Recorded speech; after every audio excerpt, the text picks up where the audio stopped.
중고생이 꼭 읽어야 할 한국 단편소설 1950년대부터 1959년까지 시대별 주요 작품 소개 1950년부터 1953년까지 벌어진 6.25 전쟁은 남북한 양측에게 많은 피해를 주었다.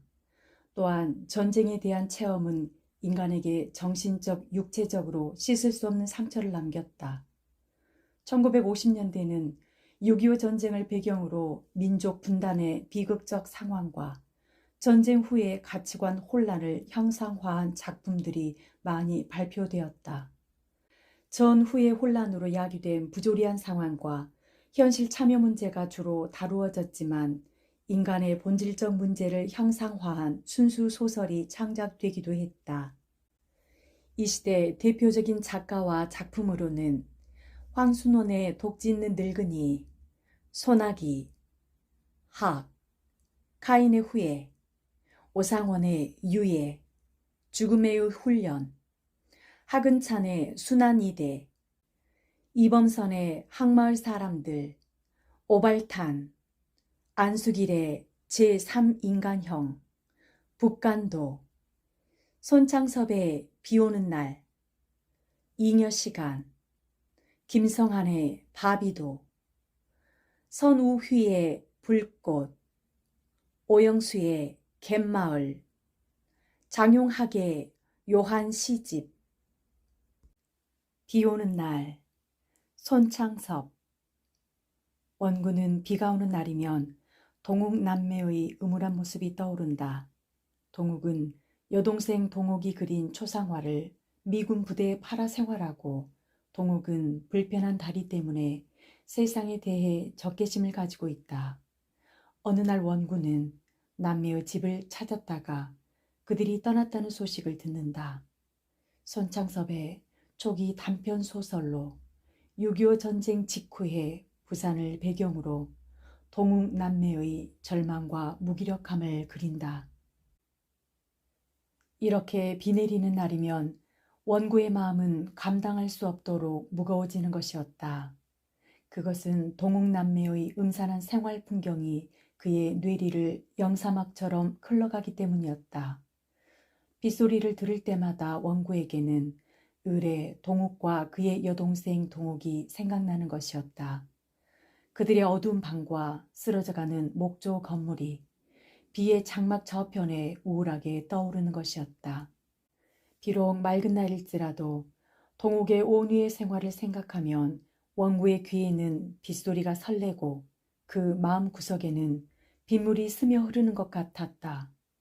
원구의 머릿속에 떠오르는 동욱과 동욱은 그 모양으로 언제나 비에 젖어 있는 인생들이었다. 동욱의 거처를 왕방하기 전에 원구는 어느 날 거리에서 동욱을 만나 저녁을 같이 한 일이 있었다. 동욱은 밥보다도 먼저 술을 먹고 싶어 했다. 술을 마시는 동욱의 태도는 제법 애주가였다. 잔을 넘어 흘러내리는 한 방울도 아까워서 동욱은 혀끝으로 잔국을 핥았다.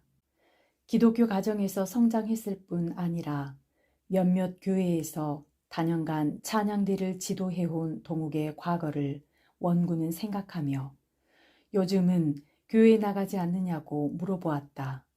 동욱은 멋쩍게 싱긋 웃고 나서 이따금 한 번씩 나가노라고 하고 그런 때는 견딜 수 없는 절망감에 숨이 막힐 것 같은 날이라는 것이었다. 동욱은 소매와 깃이 너슬너슬한 양복 저고리에 교회에서 구제품으로 탄 것이라는 바둑판처럼 사방으로 검은 줄이 쭉쭉 간 회색 즈봉을 입고 있었다. 무엇보다도 그의 구두가 아주 명물이었다. 개미 허리처럼 중간이 잘록한 데다가 코숭이만 주먹만큼 뭉툭 솟아오른 검정 단화를 신고 있었다.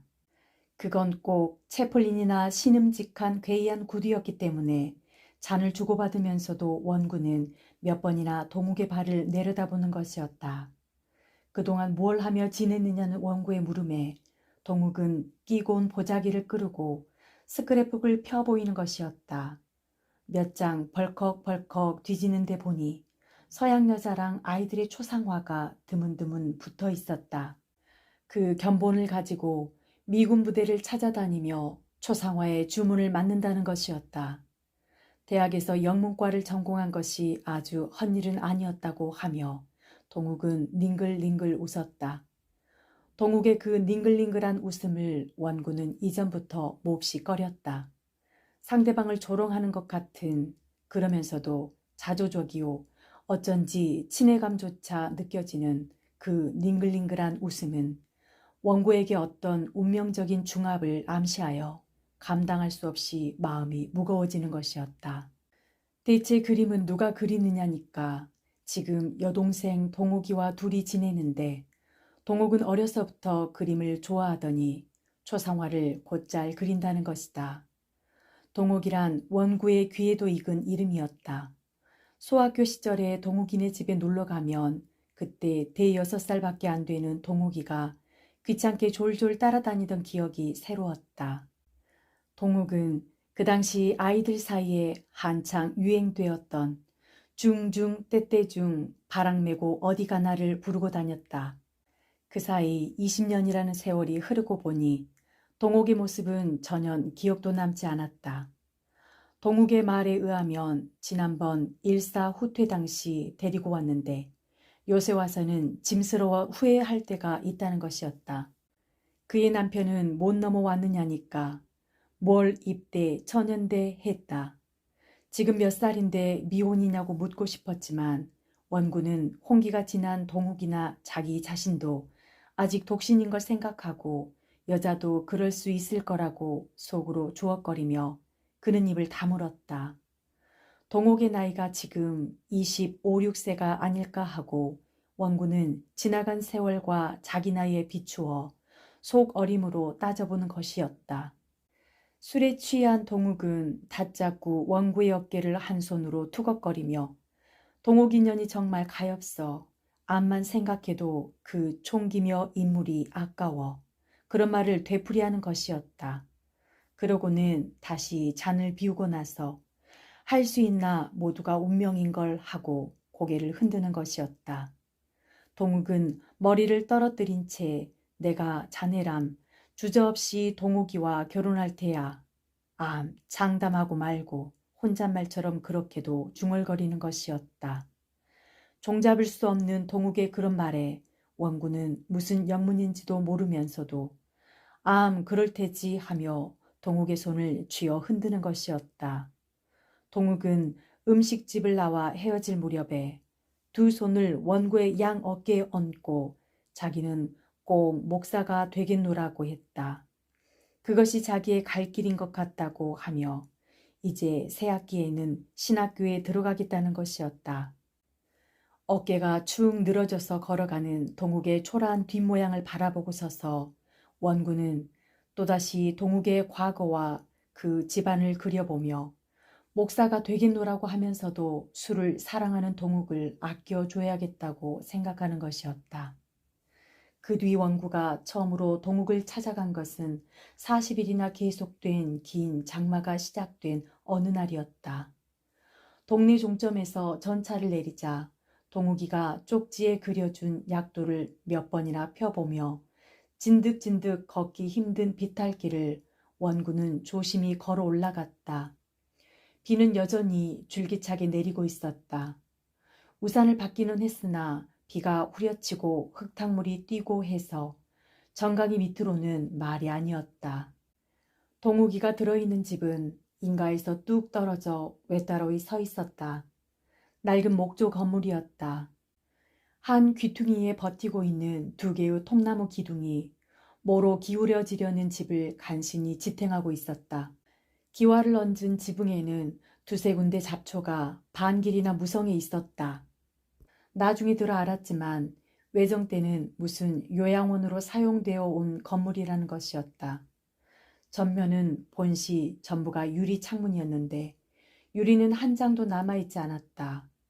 들이치는 비를 막기 위해서 오른편 창문 안에는 가만히 떼기가 드리워 있었다. 이 폐가와 같은 집 앞에 우두커니 우산을 받고 선 채 원구는 한동안 움직이지 않았다. 이런 집에 도대체 사람이 살고 있을까? 아이들 만화책에 나오는 도깨비 집이 연상됐다.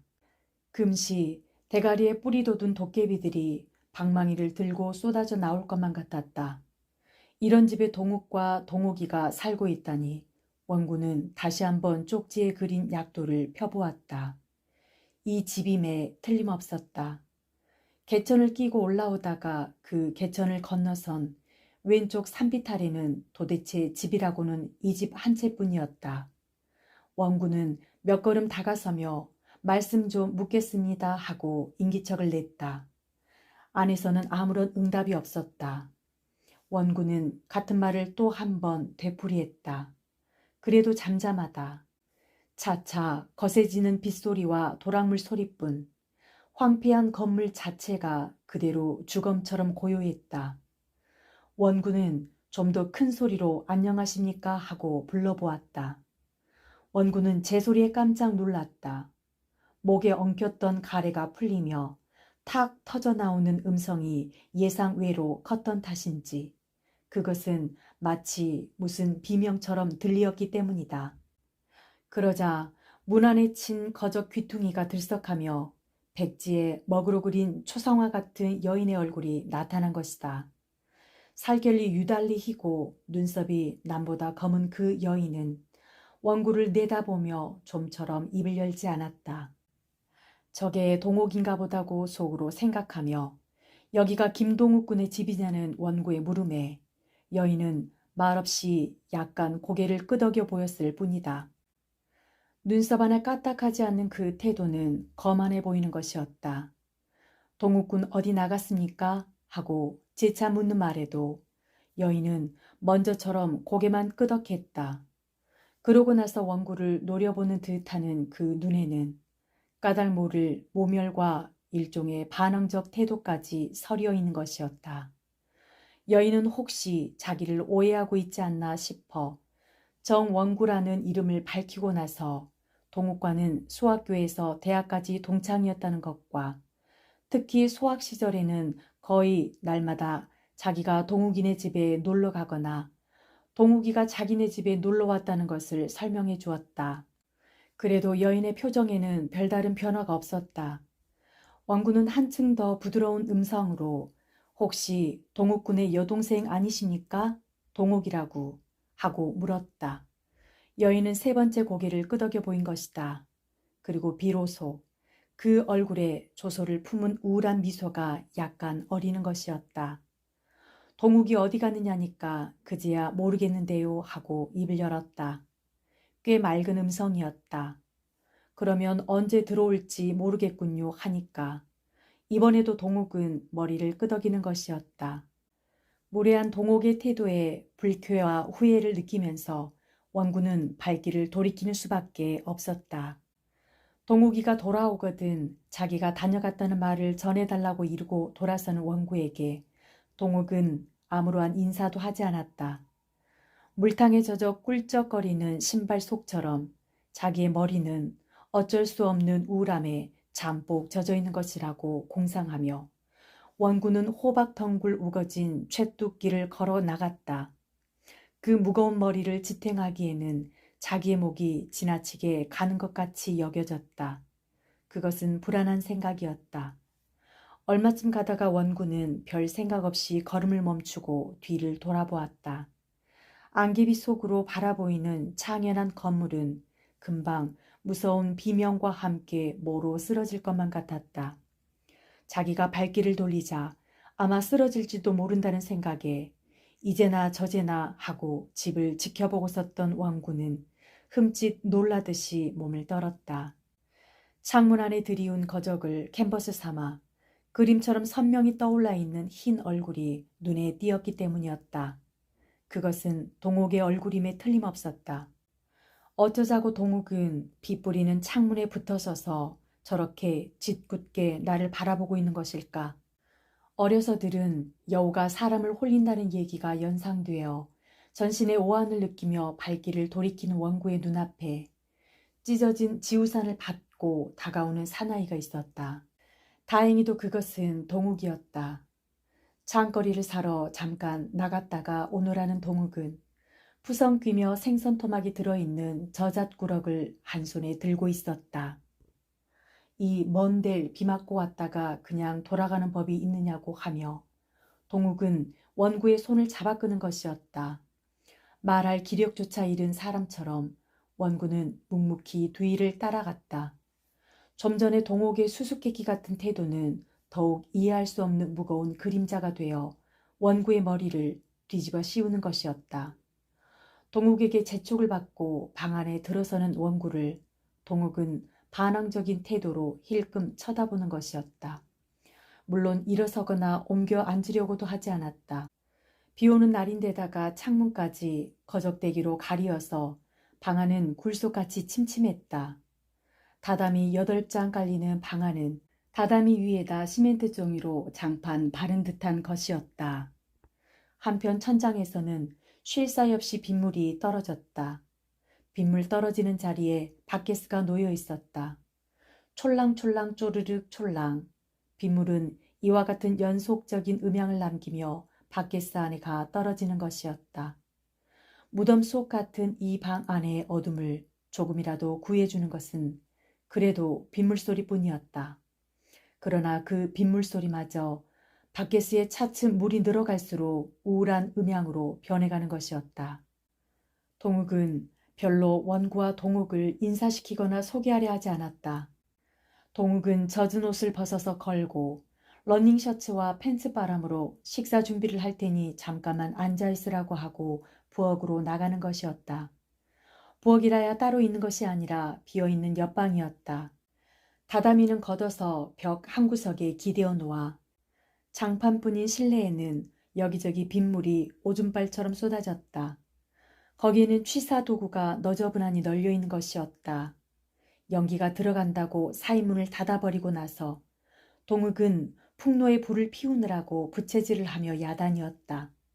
10시가 조금 지난 회중시계를 사인문 틈으로 꺼내 보이며 도대체 조반이냐 점심이냐는 원구의 질문에 동욱은 닝글닝글하며 자기들에게는 삼시의 구별이 없다고 했다. 언제든 배고프면 밥을 끓여 먹고 밥 생각이 없는 날은 종일이라도 굶고 지낸다는 것이었다. 동욱이가 부엌에서 혼자 바삐 돌아가는 동안 동욱은 역시 한자리에 앉아 꼼짝도 하지 않았다. 동욱은 가끔 하품을 하며 외국에서 온 낡은 화보를 뒤적이고 있었다. 그러한 동욱이와 마주 앉아 자기는 도대체 무엇을 생각해야 하며 또한 어떠한 포즈를 지속해야 하는가. 원구는 이런 무의미한 대좌를 감당할 수 없어 차라리 부엌에 나가 폭로의 부채질이나마 거들어줄까도 생각해보는 것이었다. 그러나 고만한 행동도 이 상태로는 일종의 비약이라 적지 아니한 용기가 필요했다. 그러는 동안 원구는 벼랑간 엉덩이가 척척해 들어옴을 의식하였다. 바켓스의 빗물이 넘어서 옆에 앉아있는 원구의 자리로 흘러내린 것이었다. 원구는 젖은 양복바지 엉덩이를 만지며 일어섰다. 그제야 동욱도 바켓스에 물이 넘는 줄을 안 모양이다. 그러나 동욱은 직접 일어나서 제 손으로 치우려고 하지도 않았다. 앉은 채 부엌 쪽을 향하여 오빠, 물 넘어! 했을 뿐이었다. 동욱은 사인문을 반쯤 열고 들여다보며 이년아, 네가 좀 치우지 못해? 하고 목에 핏대를 세웠다. 그러자 자기가 나서기에 저로한 기회라고 생각한 원구는 내가 내다버리지 하고 한 손으로 바켓스를 들어 올렸다. 그러나 한 걸음도 미처 발을 옮겨 놓을 사이도 없이 바켓스는 철거렁하는 소리와 함께 한 옆이 떨어지며 물이 좌르르 쏟아졌다. 손잡이 한쪽 끝 갈고리가 구멍에서 벗겨진 것이었다. 순식간에 방바닥은 물바다가 되고 말았다. 여태껏 꼼짝도 않고 앉아있던 동욱도 그제만은 냉큼 일어나 한 걸음 비켜서는 것이었다. 그 순간 동욱의 동작이 예사롭지가 않았다. 원구에게 또 하나 우울의 씨를 뿌려주는 것이었다. 원피스 밑으로 드러난 동욱의 왼쪽 다리가 어린애의 손목같이 가늘고 짧았기 때문이다. 그러한 다리를 옮겨 디디는 순간 동옥의 전신은 한쪽으로 쓰러질 듯이 기울어지는 것이었다. 동옥은 다시 한번 그 가늘고 짧은 다리를 옮겨 놓는 일 없이 젖지 않은 구석자리에 재빨리 주저앉아 버리고 말았다. 그러고는 히다못해 파랗게 질린 얼굴에 독이 오른 눈초리로 원구를 잡아먹을 듯이 노려보는 것이었다. 동옥의 시선을 피하여 당류의 대학 가운데 떠있는 것 같은 공포에 몸을 떨며 원구는 마지막 기력을 다하여 허우적거리듯 두 발로 물고인 방바닥을 절벅거려 보는 것이었다. 그 뒤로는 비가 와서 가게를 버릴 수 없는 날이면 원구는 자주 동욱이네 집을 찾아가는 것이었다. 불구인 신체와 같이 불구적인 성격으로 대해주는 동욱의 태도가 결코 대견할 리 없으면서도 어느 얄궂은 힘에 조종당하는 듯이 원구는 또다시 찾아가지 아니할 수 없는 것이었다. 침침한 방 안에 빗물 떨어지는 소리가 듣고 싶어서일까? 동옥의 가늘고 짧은 한쪽 다리가 지니고 있는 슬픔에 중독된 탓일까? 이도 저도 아니면 찾아갈 적마다 차츰 정상적인 대로 돌아오는 동옥의 태도에 색다른 매력을 발견한 탓일까? 정말 동옥의 태도는 원구가 찾아가는 횟수에 따라 현저히 부드러워지는 것이었다. 두 번째 찾아갔을 때 동옥은 원구를 보자 얼굴을 붉히었다. 그러고는 고개를 숙였다. 세 번째 찾아갔을 때는 원구를 보자 동옥은 해죽이 웃어 보인 것이었다. 그러나 그것은 우울한 미소였다. 찾아갈 때마다 달라지는 동옥의 태도가 원구에게는 꽤 반가운 것이었다. 일사불성에 빠졌던 환자가 제정신으로 돌아올 때처럼 고마웠다. 첫 번째 불렀을 때는 눈을 감은 채 아무런 반응도 없던 환자가 두 번째 부르자 눈을 간신히 떴고 세 번째 불렀을 때는 제법 완전히 눈을 떠서 좌우를 둘러보다가 물 좀 하고 입을 열었을 경우와 같은 반가움을 원구는 동옥에게서 경험하는 것이었다. 두 번째 갔을 때에는 지난번 빗물 쏟아지던 자리에 바케스가 놓여있지 않았다. 그 자리에는 제창 떼군이 구멍이 뚫려 있었다. 주먹이 두어 개나 드나들 만한 그 구멍은 다다미에서부터 그 밑에 널판지까지 뚫려 있었다. 천장에서 흘러내리는 빗물은 그 구멍을 통과해 널판 밑 흙바닥에 둔탁한 음향을 남기며 떨어졌다. 기실 비는 여러 군데서 새는 모양이었다. 널빤지로 된 천장에는 사방에서 빗물 듣는 소리가 났다. 천장에서 떨어진 빗물은 약간 경사진 한쪽으로 흘러오다가 소 눈깔만한 옹이 구멍으로 새어 흐르는 것이었다. 그날만 해도 원구와 동욱이가 주고받는 말에 비교적 냉담한 동욱이었다. 그러나 세 번째 갔을 때부터는 원구와 동욱이가 웃을 때는 함께 따라 웃어주는 것이었다. 간혹 한두 마디씩은 말주렴에도 들었다. 그날은 일찌감치 저녁을 얻어먹고 돌아오려고 하는데 비가 하도 세차게 퍼부어서 자고 오는 수밖에는 없었다. 한 손에 우산을 들고 선 채 회색 장막을 들이운 듯 비에 뿌얘진 창밖을 내다보며 망설이고 있는 원구의 귀에 고집 피우지 말고 자고 가라는 동욱의 말에 뒤이어 이런 비에는 앞도랑에 물이 불어서 못 건너십니다 하는 동욱의 음성이 들린 것이었다.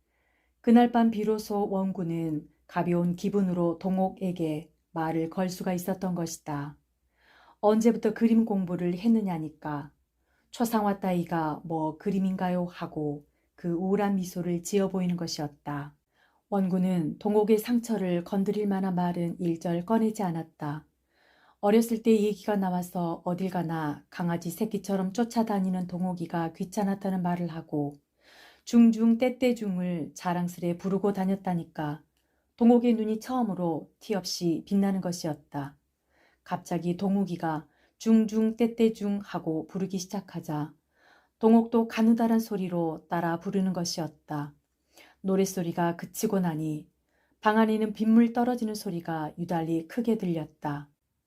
비가 들이치는 바람에 바깥벽 판장 틈으로 스며드는 물은 실내의 벽 한 구석까지 적시기 시작하는 것이었다. 그런데 이상한 것은 동욱을 대하는 동욱의 태도였다. 대수롭지 않은 일에도 이년 저년 하고 욕을 퍼붓는 것이다.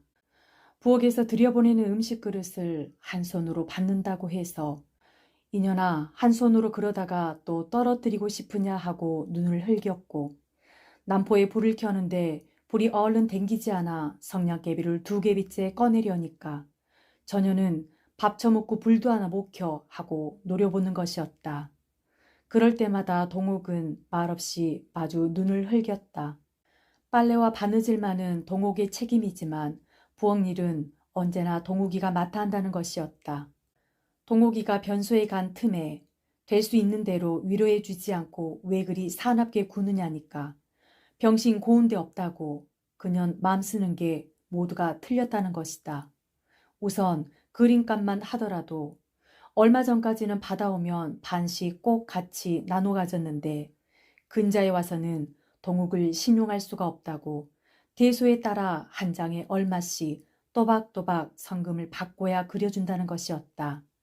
생활비도 둘이 꼭 같이 절반씩 부담한다는 것이다.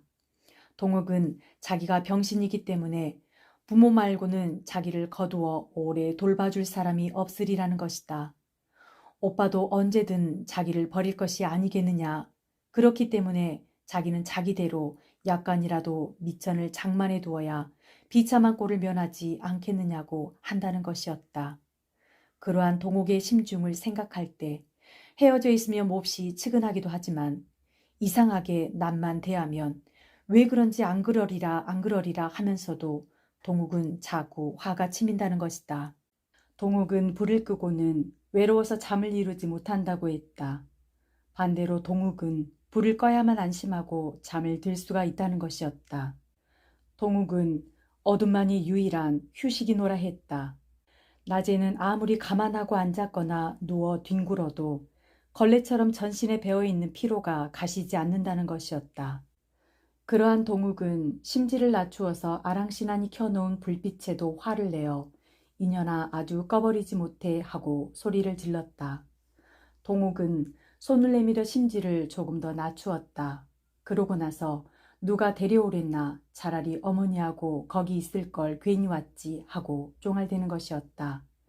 그러자 동욱은 벌떡 일어나며 이년 다시 한번 그 주둥이를 놀려봐라. 나도 너 같은 년 끌고 오고 싶지 않았다. 어머니가 하도 애원하시듯 다 버리고 가더라도 내년만은 데리고 가라고 하 조르기에 끌고 와 이 꼴이다 하고 고를 내는 것이었다. 동욱은 말없이 저편으로 돌아 누웠다.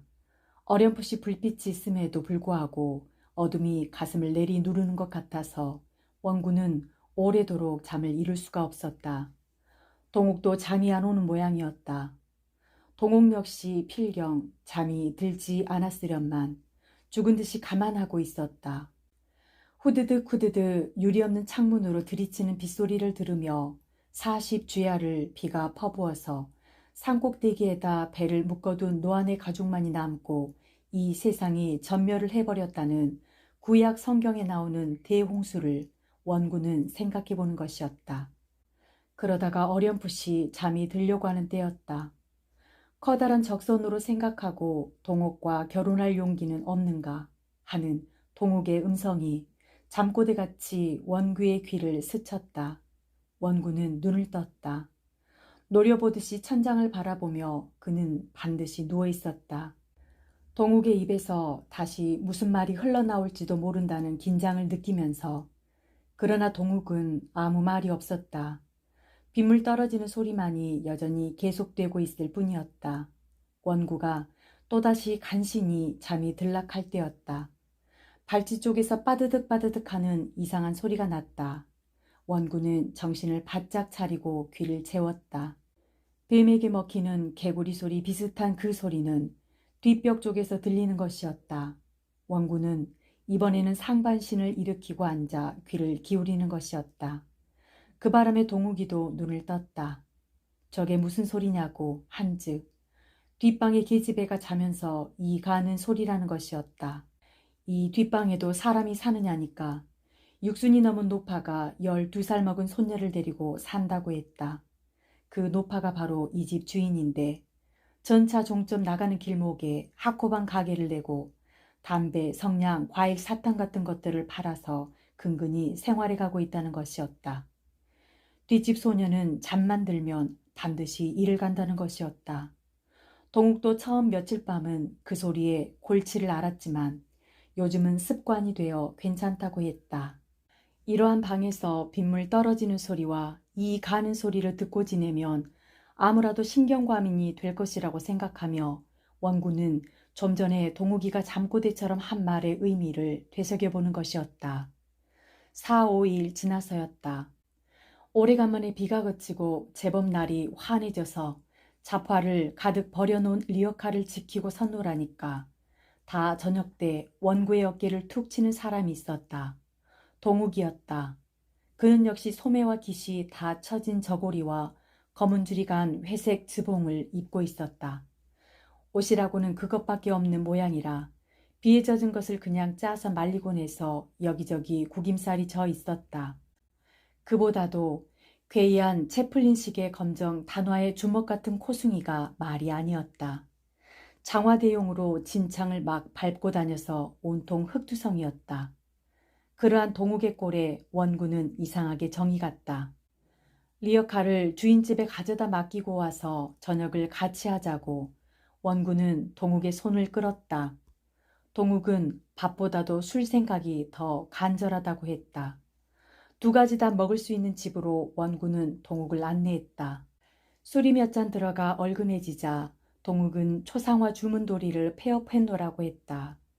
요즘은 양키들도 아주 약아져서 까딱하면 돈을 잘리거나 농락당하기가 일수라는 것이다. 거기에다 폐스 없는 사람의 출입을 각 부대가 엄중히 단속하기 때문에 전처럼 드나들 수가 없다는 것이었다.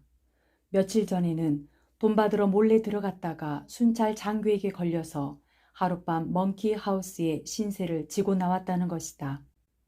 더구나 요즘은 국민병 수첩까지 분실했으므로 마음 놓고 거리에 나와 다닐 수도 없다는 것이었다. 분실계를 내고 재교부 신청을 하라니까. 그 때문에 동회로 파출소로 4, 5차나 쫓아다녀 보았지만 까다롭게만 굴고 잘 들어주지 않는다는 것이다. 까짓것 나중에는 삼수갑산을 갈망정 내버려 둘 테라고 했다. 그래 차라리 군에라도 들어가 버릴까 싶어 마침 통역장교를 모집하기에 그 원서를 타러 나왔던 길이노라고 했다. 어디 원서를 좀 구경하자니까. 동욱은 닝글닝글 웃으며 수속이 하도 복잡하고 번거로워 아예 단념하고 말았다는 것이다. 동욱은 한동안 말이 없이 술잔을 빨고 앉았다가 가끔 찾아와서 동욱을 좀 위로해 주라는 것이었다.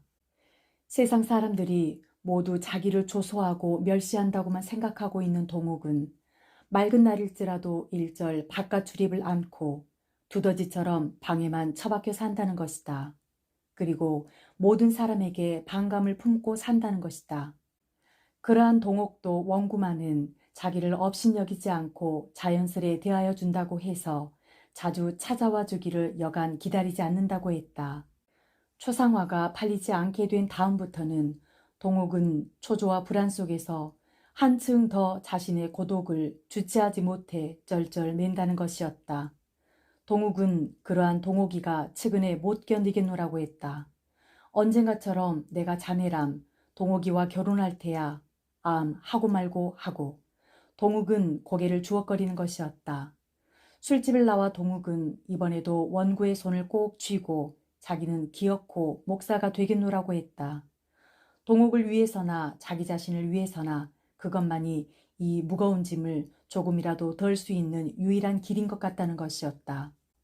그 뒤에 한 번은 딴 볼일로 동네까지 갔던 길에 동욱이네 집에 잠깐 들린 일이 있었다.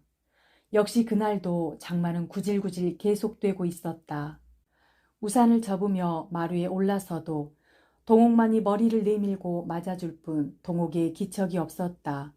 방에 들어가 보니 동욱은 담요로 머리까지 푹 뒤집어 쓰고 죽은 사람처럼 누워 있었다. 이틀째나 저러고 자빠져 있다고 하며 동욱은 그 까닭을 설명했다. 동욱은 뒷방에 살고 있는 주인 노파에게 동욱이도 모르게 2만 환이나 빚을 주고 있었는데 노파는 이 집까지도 팔아먹고 귀신같이 도주해버렸다는 것이다. 어제 아침에 집을 산 사람이 갑자기 이사를 왔기 때문에 그 사실을 알았는데 이게 또한 어지간히 감대 사나운 자여서 당장 방을 비워내라고 위협하듯 한다는 것이다. 말을 마치고 난 동욱은 요 맹꽁이 같은 년아 글쎄 이게 집이라고 믿고 돈을 줘 하고 발길로 동욱의 옆구리를 걷어찼다.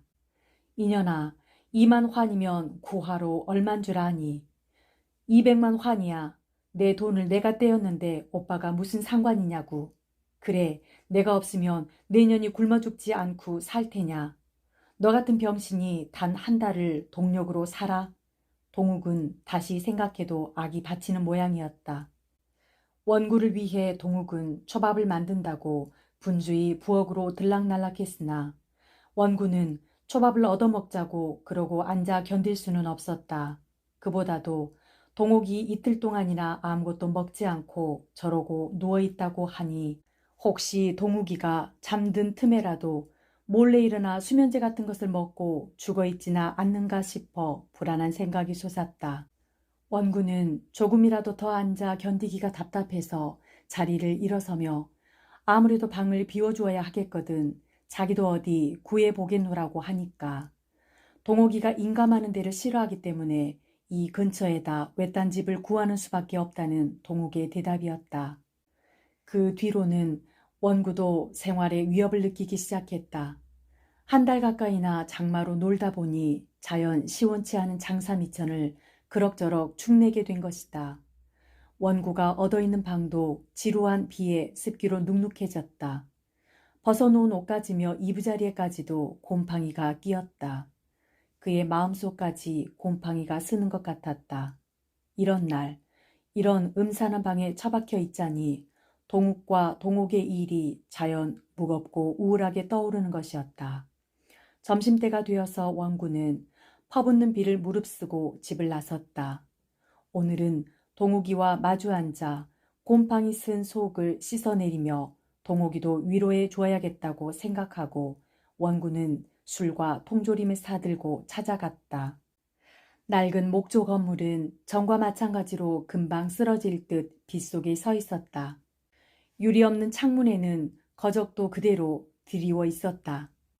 그러나 동욱이하고 원구가 불렀을 때 곰처럼 마루로 기어나오는 사나이는 동욱이가 아니었다. 이 집에 살던 젊은 남녀는 어디 가느냐는 원구의 물음에 우락부락하게는 생겼으되 맺힌 데가 없이 어딘가 허술해 보이는 40 전후의 그 사나이는 아하 당신이 정 뭐라는 사람이냐고 하고 대답 대신 혼자 머리를 끄덕끄덕 하는 것이었다. 원구가 재차 묻는 말에 사나이는 자기가 이 집 주인이노라 하고 나서 동욱은 외출한 채 소식 없이 돌아오지 않게 되었고 그 뒤 동욱 역시 어디로 가버렸는지 모르겠다는 것이었다. 동욱이가 안 돌아오는 지는 열흘이나 되었고 동욱은 바로 2, 3일 전에 나갔다는 것이다. 원구는 더 무슨 말이 없이 서 있었다. 한 손에 보자기 꾸러미를 들고 한 손으로는 우산을 받고 선 채 원구는 사나이의 얼굴만 멍하니 바라보는 것이었다. 원구는 그대로 발길을 돌려 몇 걸음 걸어가다가 되돌아와 보자기에 싼 물건을 끌러 주인 사나이에게 주었다. 이거원 하며 주인 사나이는 대뜸입이 해버려졌다. 그러고는 자기 여편네와 아이들이 장사 나갔기 때문에 점심 한 그릇 대접할 수는 없으나 좀 올라와 담배라도 피우고 가라고 권하는 것이었다. 무슨 재미로 쉬어가겠느냐고 하며 원구가 돌아서려니까 주인은 잠깐만 하고 불러 세우고 나서 대단히 죄송하게 되었노라고 하며 사실은 동욱이가 정 누구라고 하는 분이 찾아오면 전해달라고 편지를 맡기고 갔는데 그만 간수를 잘못해서 아이들이 찢어 없앴다는 것이다. 그래도 아무 말 않고 멍청이 서 있는 원구를 주인 사나이는 무한한 눈길로 바라보며 동욱은 아마 10중 8구 군대에 끌려갔을 거라고 하고 동욱은 아이들처럼 어머니를 부르며 가끔 밤중에 울기에 뭐라고 좀 나무랐더니 그 다음날 저녁에 어디론가 나가버렸다는 것이다. 죽지나 않았을까? 자살을 하든 굶어 죽든 하고 혼잣말처럼 중얼거리며 돌아서는 원구의 등에다 대고 중요한 옷가지랑은 꾸며갖고 간 모양이니 자살을 할 의사는 없었음이 분명하고 한편 병신이긴 하지만 얼굴이 그만큼 반반하고서야 어디가 몸을 판들 굶어 죽기야 하겠느냐고 주인 사나이는 짓거리는 것이었다. 얼굴이 그만큼 반반하고서야 어디가 몸을 판들 굶어 죽기야 하겠느냐는 말에 이상하게 원구는 정신이 펄쩍 들어 이놈 내가 동욱을 팔아먹었구나 하고 대들 듯한 격분을 마음속 한구석에 의식하면서도 천근의 무게로 내리 누르는 듯한 육체의 중량을 감당할 수 없어 그는 말없이 발길을 돌이키었다. 이놈 내가 동욱을 팔아먹었구나 하는 흥분한 소리가 까마득히 먼 곳에서 자기를 향하고 날아오는 것 같은 착각에 오한을 느끼며 원구는 호박덩굴 우거진 밭두둑길을 앓고 난 사람 모양 허적거리는 다리로 걸어 나가는 것이었다.